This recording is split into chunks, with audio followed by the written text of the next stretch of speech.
So good morning guys. तो चलिए start करते हैं आज के यानी कि 4 अप्रैल के इंपॉर्टेंट करंट अफेयर्स को। देखिए हमारा पहला प्रश्न क्या है। अभी हाल ही में किसने स्पोर्ट्स डिजिटल एक्सपीरियंस सेंटर शुरू करने के लिए सैमसंग के साथ समझौता किया? तो आंसर होगा मणिपुर। तो अभी मणिपुर सरकार ने स्पोर्ट्स डिजिटल एक्सपीरियंस सेंटर शुरू करने के लिए अभी सैमसंग के साथ समझौता किया है। और इसका उद्देश्य क्या है? स्पोर्ट्स के अंदर डिजिटलाइजेशन को बढ़ावा देना। और आप वैसे जानते भी होंगे नेशनल स्पोर्ट्स यूनिवर्सिटी कहाँ पर है? तो आंसर होगा मणिपुर में। यह भारत का पहला राष्ट्रीय खेल विश्वविद्यालय है जो आपको मिलेगा मणिपुर में। अच्छा, इसी तरह से बताइए अभी राष्ट्रीय रक्षा विश्वविद्यालय जो आपको मिलेगा गुजरात में। और देश की पहली रेल यूनिवर्सिटी कहाँ पर बनेगी? वडोदरा गुजरात में। अब बात यहाँ पे मणिपुर की है तो ये रहा मैप में मणिपुर। देखो मणिपुर की कैपिटल इम्फाल है। मुख्यमंत्री हो गए हैं एन बीरेन सिंह और गवर्नर कौन है? एल गणेशन है। और मणिपुर में आपको मिलेगी लोकटक झील और इसी को याद रखना फ्लोटिंग लेक भी कहते हैं, जिसपे दुनिया का एकमात्र तैरता हुआ नेशनल पार्क है जिसका नाम है काबुल लामजाओ नेशनल पार्क। और ये जो लोकटक झील है ये नॉर्थ ईस्ट इंडिया की सबसे बड़ी मीठे पानी की झील है। वैसे पूरे भारत की बोलोगे तो आपको मिलेगी जम्मू कश्मीर में, जिसको कहते हैं वुलर लेक। और मणिपुर के फेयंग गांव को दिया गया था भारत का पहला कार्बन पॉजिटिव टैग। और मणिपुर के काले चावल हो गए, हाथी मिर्च हो गई, तामेंग लोंग संतरे हो गए, इन सबको मिल चुका है जीआई टैग। उसके अलावा ज्ञानेंद्रो निगोंगबाम का नाम आपने सुना होगा जो कि हॉकी इंडिया के प्रेसिडेंट हैं, ये मणिपुर से ही हैं। और डॉक्टर थंगजाम थबाली सिंह जिन्हें जापान का सर्वोच्च नागरिक सम्मान मिला था ऑर्डर ऑफ राइजिंग सन, ये भी मणिपुर के ही हैं। फेस्टिवल की बात करें तो एक होता है संगई फेस्टिवल। एक्चुअली में संगई एक हिरण है जो कि यहाँ का स्टेट एनिमल है, उसी के नाम पे इस फेस्टिवल का नाम है संगई फेस्टिवल।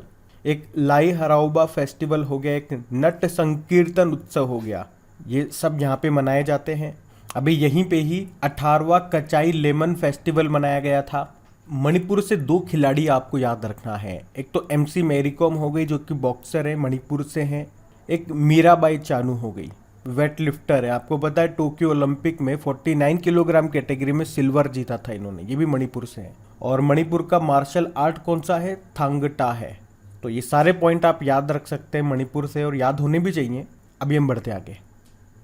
फिर बताइए अभी हाल ही में केंद्र सरकार ने केंद्रीय कर्मियों और पेंशन भोगियों को महंगाई भत्ता यानी कि डियरनेस अलाउंस में कितने प्रतिशत वृद्धि को मंजूरी दी है? तो आंसर होगा 3%।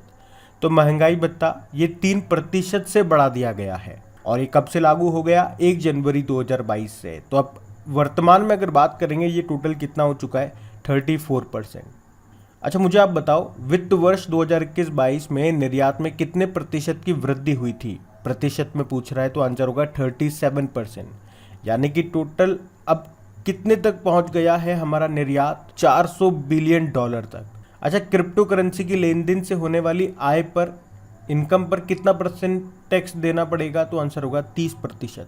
और अगर मैं आपसे पूछूं कि क्षेत्रफल के हिसाब से अगर बात करते हैं एरिया वाइज, तो जो आपका वन क्षेत्र है फॉरेस्ट एरिया वो सबसे ज़्यादा कहाँ पर है? मध्य प्रदेश में। और सबसे कम कहाँ पर है? हरियाणा में।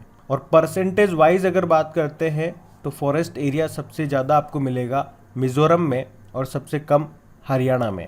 और अगर बात करें कि सबसे ज़्यादा फॉरेस्ट एरिया में वृद्धि कहाँ पे देखी गई है यानी कि इंक्रीमेंट, तो आंसर होगा आंध्र प्रदेश में। ये याद रखना है, डेटा आया था, हमने पढ़ा भी था। हम बढ़ते भी आगे।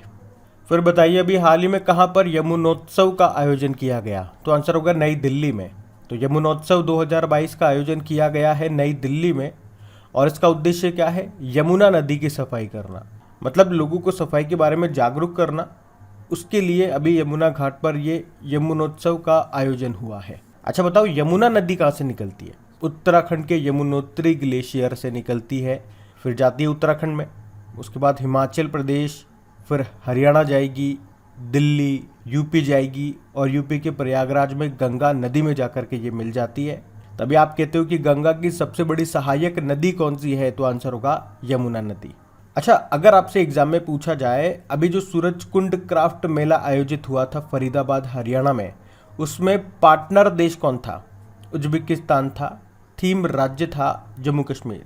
चलो आप तो यूँ बताओ वांचुआ महोत्सव ये कहाँ पे मनाया जाता है? ये असम में मनाया जाता है। किसके द्वारा? तीवा या लालुंग जनजाति के द्वारा। असम में ही आपको कामाख्या देवी का मंदिर भी मिलेगा जहाँ पे लगता है अंबुबाची का मेला। उसी तरह से आपको याद होगा मकर विलक्कु त्योहार, ये कहाँ पे आयोजित होता है? सबरीमाला मंदिर में, जो है केरल में।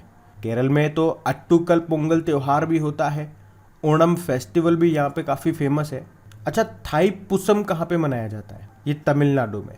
तमिलनाडु में पोंगल भी होता है। आदिपुरम त्योहार भी मनाया जाता है। बाकी थाई पुसम त्योहार ये तमिलनाडु का है। तमिलनाडु में पोंगल त्योहार भी होता है। आदिपुरम त्योहार भी यहाँ पे होता है। और त्योहारों का शहर मदुरै को कहा जाता है, जो आपको मिलेगा तमिलनाडु में। और बथुकम्मा उत्सव ये तेलंगाना का है।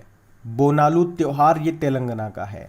और मेदाराम जतारा महोत्सव ये भी है तेलंगाना का। और इसकी खास बात क्या है? ये कुंभ मेले के बाद दूसरा सबसे बड़ा मेला है।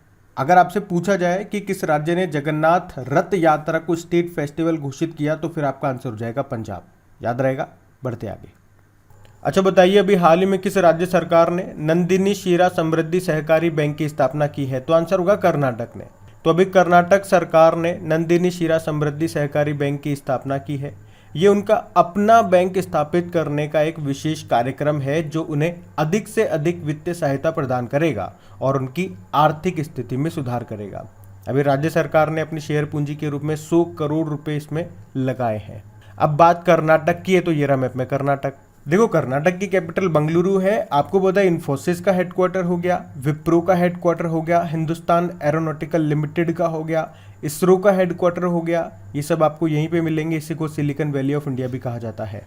आपको पता है भारत का पहला डिजिटल वाटर बैंक एक्वेरियम ये कहाँ पे लॉन्च हुआ? बंगलुरु में।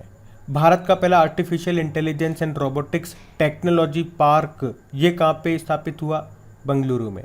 और भारत का पहला movable fresh water tunnel aquarium ये इंस्टॉल हुआ है बंगलुरु स्टेशन पे। अच्छा, यूँ बताओ, हमने पढ़ा था खेलो इंडिया यूनिवर्सिटी गेम्स का दूसरा संस्करण ये अभी होगा कहाँ पे? कर्नाटक में ही। अभी कर्नाटक ने विनय समरस्य पहल भी शुरू की है ग्राम पंचायतों में छुआछूत को खत्म करने के लिए। जोग जलप्रपात, जिसे आप गरसप्पा जलप्रपात वाटरफॉल कहते हो, ये भी आपको मिलेगा कर्नाटक में शरावती नदी पर। उसके अलावा IBM ने बंगलुरु में एक साइबर सुरक्षा केंद्र भी शुरू किया। और इस साल भारत और जापान ने एक एक्सरसाइज किया था धर्मागार्जन, कहाँ पे? कर्नाटक के बेलगाम में। और कर्नाटक ने बंगलुरु में अपनी तरह का पहला पशु कल्याण वॉर रूम भी शुरू किया। कर्नाटक का 31वां जिला ये बनेगा कौन सा? विजयनगर। और भारत का पहला चंदन संग्रहालय ये कर्नाटक के मैसूर में स्थापित किया जाएगा। कर्नाटक ने किसानों के लिए फ्रूट्स पोर्टल भी लॉन्च किया था। 2 रेलवे स्टेशन और याद रखना, हावेरी रेलवे स्टेशन जिसका नाम बदलकर महादेवप्पा मेलारा रेलवे स्टेशन कर दिया, और हुबली रेलवे स्टेशन जिसका नाम श्री सिद्धरुद्रा स्वामी जी रेलवे स्टेशन कर दिया। यहाँ पे आपको अलमाटी बांध मिलेगा कृष्णा नदी पर, कृष्ण राज सागर बांध मिलेगा कावेरी नदी पर। और भारत की पहली तट रक्षक अकादमी कोस्ट गार्ड अकेडमी ये मंगलुरु में स्थापित की जाएगी। अच्छा, कर्नाटक सरकार ने देश की पहली इंटीग्रेटेड एयर एम्बुलेंस सर्विस भी शुरू की है। भारत का पहला खिलौना निर्माण समूह टॉय मैन्युफैक्चरिंग क्लस्टर ये कहाँ पे बनेगा? कर्नाटक में। और आपको याद होगा राष्ट्रीय शिक्षा नीति 2020 को लागू करने वाला पहला राज्य आपका कर्नाटक ही है। तो ये सारे पॉइंट्स ध्यान रखना। बढ़ते आगे। फिर बताइए, अभी NDA के नए कमांडेंट कौन बन गए? तो आंसर होगा अजय कोचर। NDA यानी कि नेशनल डिफेंस एकेडमी। तो अभी वाइस एडमिरल अजय कोचर को NDA यानी कि राष्ट्रीय रक्षा अकादमी का नया कमांडेंट नियुक्त किया गया है।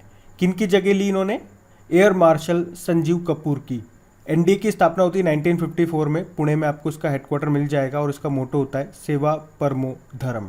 S किशोर SSC के नए चेयरमैन बने। और JNU जवाहरलाल नेहरू यूनिवर्सिटी की पहली महिला वाइस चांसलर बनी है शांति श्री धुरीपुरी पंडित। और NCERT के अभी डायरेक्टर बन गए दिनेश प्रसाद सकलानी। ये नाम भी याद रखना। बढ़ते आगे। फिर बताइए, अभी हाल ही में जारी पुस्तक crunch time Narendra Modi's national securities crisis, इसके लेखक कौन है? डॉक्टर श्रीराम चोलिया। तो सामाजिक वैज्ञानिक डॉक्टर श्रीराम चोलिया ने ये बुक लिखी है जिसका नाम है crunch time Narendra Modi's national securities crisis.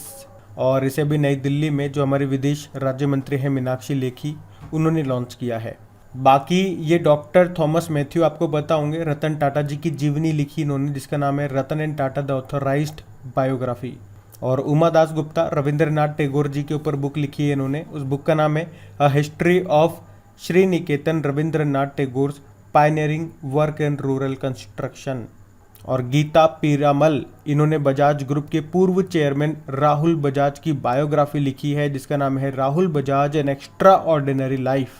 वैसे इनका निधन हो गया है राहुल बजाज का, तो ये सब याद रखना, बढ़ते हैं आगे। अच्छा बताइए, अभी हाल ही में किसने state of world population report को जारी किया? तो आंसर होगा यूनाइटेड नेशन पॉपुलेशन फंड। तो संयुक्त राष्ट्र जनसंख्या कोष यूनाइटेड नेशन पॉपुलेशन फंड इसने state of world population seeing the unseen नाम से एक रिपोर्ट जारी की है। और इस रिपोर्ट के अनुसार दुनिया भर में हर साल टोटल 121 मिलियन गर्भधारण का लगभग आधा हिस्सा अनायास ही होता है। विश्व स्तर पर अनुमानित 257 मिलियन महिलाएं जो गर्भावस्था से बचना चाहती हैं वे गर्भ निरोधक के सुरक्षित और आधुनिक तरीकों का उपयोग नहीं कर रही हैं, ऐसा इस रिपोर्ट में कहा गया। रिपोर्ट जिसका नाम है सीइंग द अनसीन, ये state of world population report है जिसको जारी किया यूनाइटेड नेशन पॉपुलेशन फंड ने। इसका हेडक्वार्टर है न्यूयॉर्क में और इसके हेड हैं नटालिया कनीम। अच्छा, नटालिया से आपको याद आता होगा एक रशिया की सुपर मॉडल हैं नटालिया वोडियानोवा। इनका नाम क्यों याद होगा आपको? क्योंकि यूनाइटेड नेशन ने इनको अपना गुडविल एम्बेसडर बनाया था, तो ध्यान रखना, बढ़ते आगे। अच्छा बताइए, हाल ही में कहां पर विकेंद्रीकृत अपशिष्ट प्रबंधन प्रौद्योगिकी पार्क का उद्घाटन कहां किया गया? तो आंसर होगा न्यू जाफराबाद, नई दिल्ली। इसे इंग्लिश में कहेंगे decentralised waste management technology park, जिसका भी उद्घाटन कहां पे किया गया? न्यू जाफराबाद, नई दिल्ली में। इसका उद्देश्य क्या है?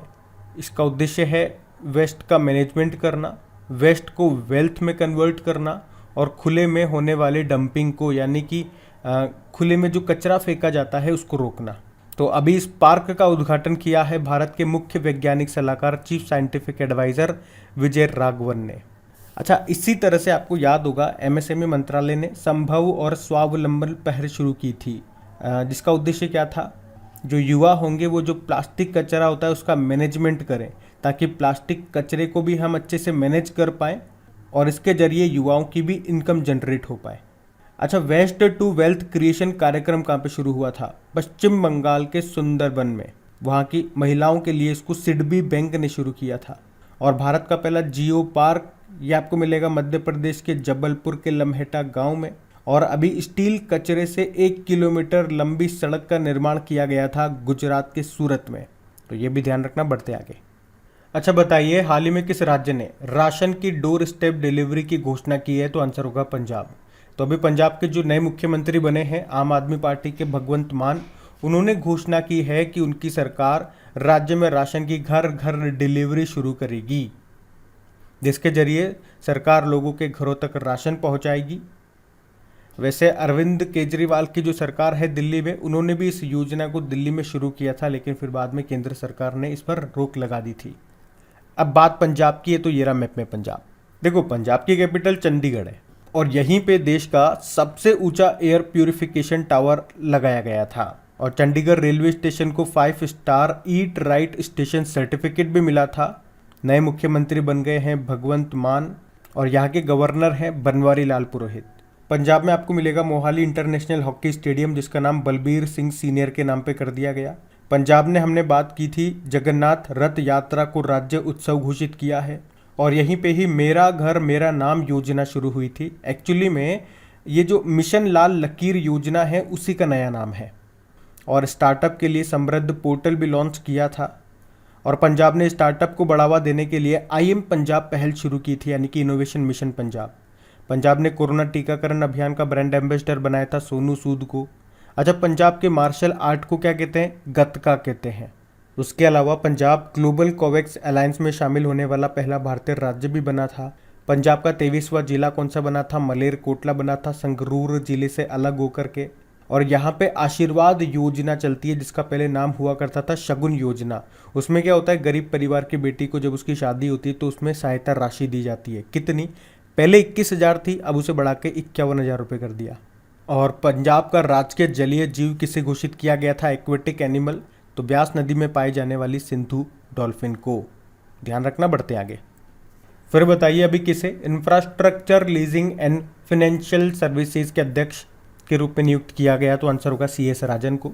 तो infrastructure leasing and financial services ये एक कंपनी है और इसका काम है कि जो बड़े बड़े प्रोजेक्ट होते हैं जैसे कि बांध का निर्माण करना, सुरंग का निर्माण करना, मतलब आप कह सकते हैं कि बुनियादी ढांचे इंफ्रास्ट्रक्चर में निवेश करना इसका काम होता है। और अभी इसके नए अध्यक्ष बन गए हैं CS राजन। इन्होंने किनकी जगह ली? उदय कोटक की जगह ली है। बाकी अभी जियोलॉजिकल सर्वे ऑफ इंडिया के डायरेक्टर जनरल बने थे doctor S Raju. Payment council of India के चेयरमैन बने विश्वास पटेल और ऑयल इंडिया के CMD बने रंजीत रथ। ध्यान रहेगा, बढ़ते आगे।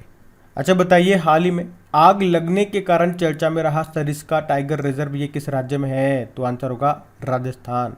तो राजस्थान के अलवर जिले में है सरिस्का टाइगर रिजर्व और अभी यहाँ पर 10 किलोमीटर स्क्वायर के एरिया में क्षेत्रफल में आग लग गई थी। फिर इसे बुझाने के लिए एयरफोर्स के हेलीकॉप्टर की सहायता ली गई। अच्छा, टाइगर रिजर्व से आपको याद होगा अभी एक टाइगर रिजर्व को TX2 अवार्ड मिला था, सत्यमंगलम टाइगर रिजर्व। चलिए कमेंट बॉक्स में टाइप करके बताइए ये है किस राज्य में। और इंटरनेशनल टाइगर डे हम 29 जुलाई को मनाते ही हैं। भारत में टाइगर प्रोजेक्ट कब शुरू होता है? 1973 में। और भारत का नवीनतम टाइगर रिजर्व कौन सा है? गुरु घासीदास टाइगर रिजर्व जो है छत्तीसगढ़ में, कौन से नंबर का है? 53rd नंबर का है। और पहला कौन सा था? जिम कॉर्बेट टाइगर रिजर्व था। अब देखो बात राजस्थान की है, तो ये रहा मैप में राजस्थान। कैपिटल इसकी जयपुर है जिसको पिंक सिटी बोलते हैं और अभी इसी को वर्ल्ड हेरिटेज साइट का दर्जा भी मिला था। आपको पता है भारत का दूसरा और विश्व का तीसरा सबसे बड़ा क्रिकेट स्टेडियम ये जयपुर में ही बन रहा है। उसके अलावा भारत का पहला अटल सामुदायिक नवाचार केंद्र शुरू हुआ जयपुर में ही। यहाँ के मुख्यमंत्री हैं अशोक गहलोत और गवर्नर है कलराज मिश्र। कलराज मिश्र ने एक बुक लिखी अभी, संविधान, संस्कृति और राष्ट्र नाम से। बाकी अभी राजस्थान में एक एक्सरसाइज हुआ था ईस्टर्न ब्रिज नाम से, भारत और ओमान के बीच में। बाकी अभी आपको याद होगा राजस्थान के जोधपुर में एक एक्सरसाइज हुआ था ईस्टर्न ब्रिज नाम से, भारत और ओमान के बीच में। और हमारी इंडियन एयरफोर्स ने वायु शक्ति नाम की एक्सरसाइज भी की थी राजस्थान के जैसलमेर में। अभी राजस्थान को नेशनल एनर्जी कंजर्वेशन अवार्ड से भी सम्मानित किया गया। अभी राजस्थान की सोजत मेहंदी को GI टैग मिला। बाकी जीनोम सीक्वेंसिंग की सुविधा शुरू करने वाला देश का पहला राज्य भी आपका राजस्थान ही है। और जैव ईंधन नीति को लागू करने वाला पहला राज्य भी है राजस्थान। और राजस्थान में कितनी रामसर साइट्स हैं? 2 हैं, सांबर लेक और केवला देव नेशनल पार्क। और अभी राजस्थान का चौथा और देश का 52वां टाइगर रिजर्व कौन सा बना था? राजस्थान का रामगढ़ विषधारी अभ्यारण्य जो आपको मिलेगा बूंदी में। टाइगर मैन ऑफ इंडिया कहते हैं कैलाश शाखलाकू, जो आपको यहीं पे मिलेंगे, यहीं के हैं वो, जोधपुर के। तो वैसे 4 टाइगर रिजर्व हैं यहाँ पे, Sariska tiger reserve, Ranthambore tiger reserve, Mukundra hills और रामगढ़ विषधारी अभ्यारण्य। यहाँ का राजकीय पशु है चिंकारा या ऊंट, दोनों है, चिंकारा ऊंट। पक्षी है गोडावण जिसे ग्रेट इंडियन बस्टर्ड कहते हैं। पुष्प है रोहिड़ा का और वृक्ष है खेजड़ी का। तो अब बात करेंगे कल के वीडियो में पूछे गए प्रश्न के उत्तर की। तो कल आपसे पूछा था भी किस राज्य सरकार ने विनय समरस से पहल शुरू की, तो आंसर होगा कर्नाटक ने। आप सभी ने प्रश्न का बिल्कुल सही उत्तर दिया है। और गाइज अगर सेशन अच्छा लगा तो प्लीज़ इसे लाइक करके अपने दोस्तों के साथ में शेयर ज़रूर कीजिएगा। जो भी आपका स्टडी ग्रुप हो गया व्हाट्सएप पे, फेसबुक पे या कहीं और, तो प्लीज़ एक बार वीडियो के लिंक को शेयर ज़रूर कर देना ताकि हमें भी वीडियो बना करके आपके लिए अच्छा लगे। और इन सभी क्वेश्चन की आप प्रैक्टिस कर सकते हैं। इनकी क्विज बना करके अपलोड कर दी गई है आपकी क्रैक एग्जाम एप्लीकेशन पे, वहीं पे इनकी PDF भी मिल जाएगी। क्रैक एग्जाम एप्लीकेशन का लिंक आपको मिलेगा नीचे डिस्क्रिप्शन में। अब ये रहा आज का आपका होमवर्क प्रश्न।